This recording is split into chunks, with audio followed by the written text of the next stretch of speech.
ማለት ነው? አይሆንም። እኔ አይደል ያመጣሁት መልስሽና ከፈለግሽ ትመለሻለሽ። እንዴ እኔ ልክምን ያለ እንደዛ ነገር ቡራ ግን በጣም ስሜታዊ ነው የሚሆነው ቶሎ በጣም ከሚገባው በላይ።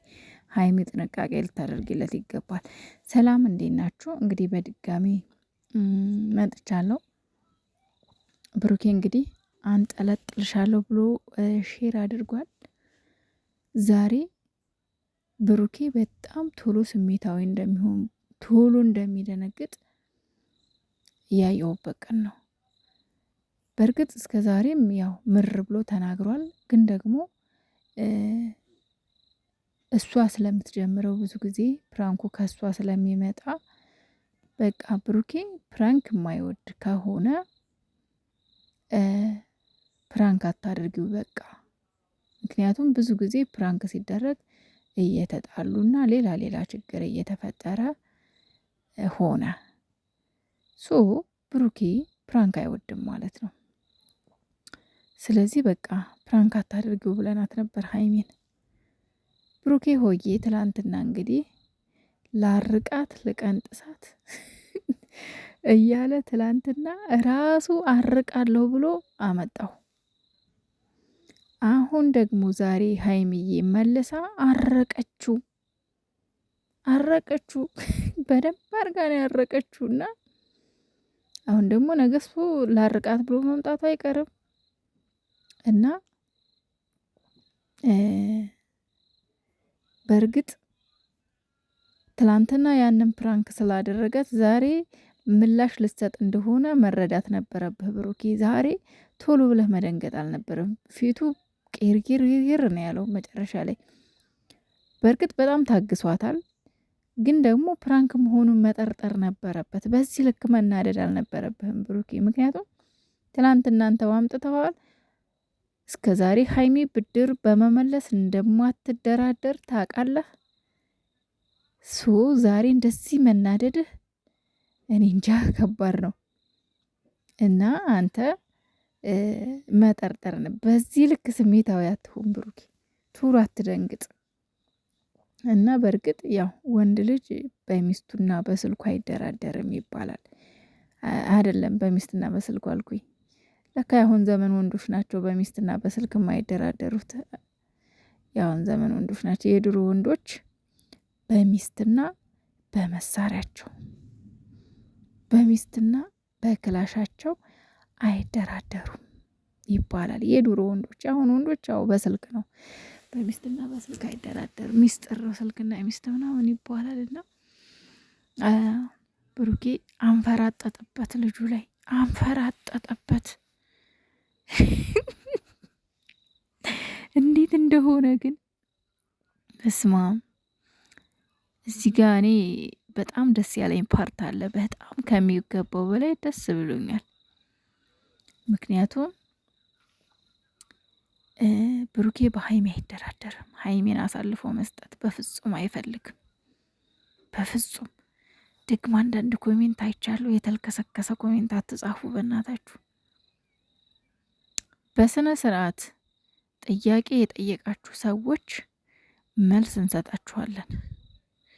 ነገር ግን ያልሆነ ነገር ሌላ ፕራንክ በተደራረጉ ቁጥር ፍቅረኛሞች አይደሉም እያላችሁ እንጠጥ የምትሉ ዘጭ የምትሉ የማይመስል ነገር አታውሩ። እሺ ፍቅረኛሞች ካልሆኑ ታዲያ እንዴት ነው ዛሬ ብሩኬ እንደዚህ ሊሆን የቻለው?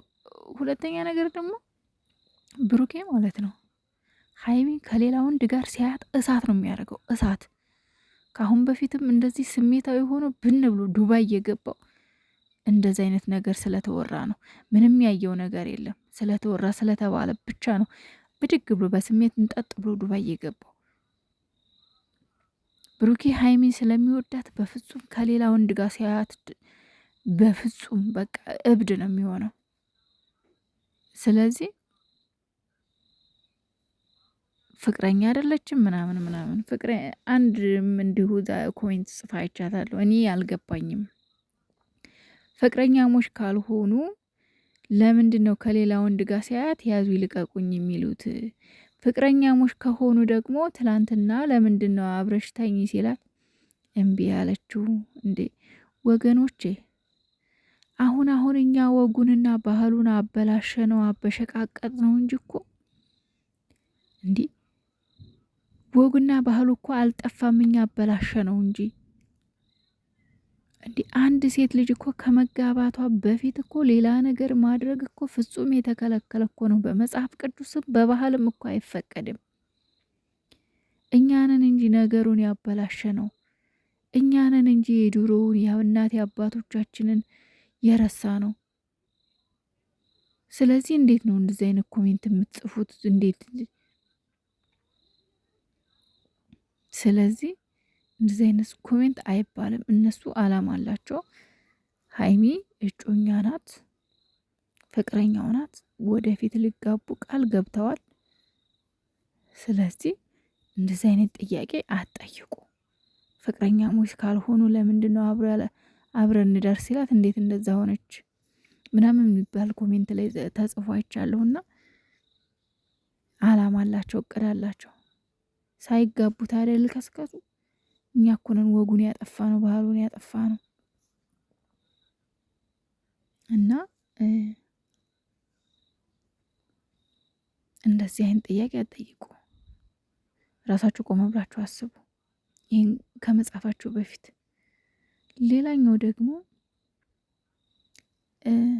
አንዳንድ ጊዜ አሁን ብሩኬ ያው ስሜታዊ መሆኑ መናደዱ ምናምን አይደለም እኔ እዚህ ጋር እንትን ያለኝ፣ ግን ፕራንክ መሆኑን መጠርጠር አለበት።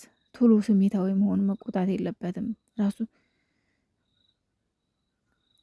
በእርግጥ አስቡት፣ አንዳንዴ በእኛም ሆና ቦታ ሆነን ብናስበው የገዛ ጓደኛው እሱ ያስተዋወቃትን ምናምን ነገር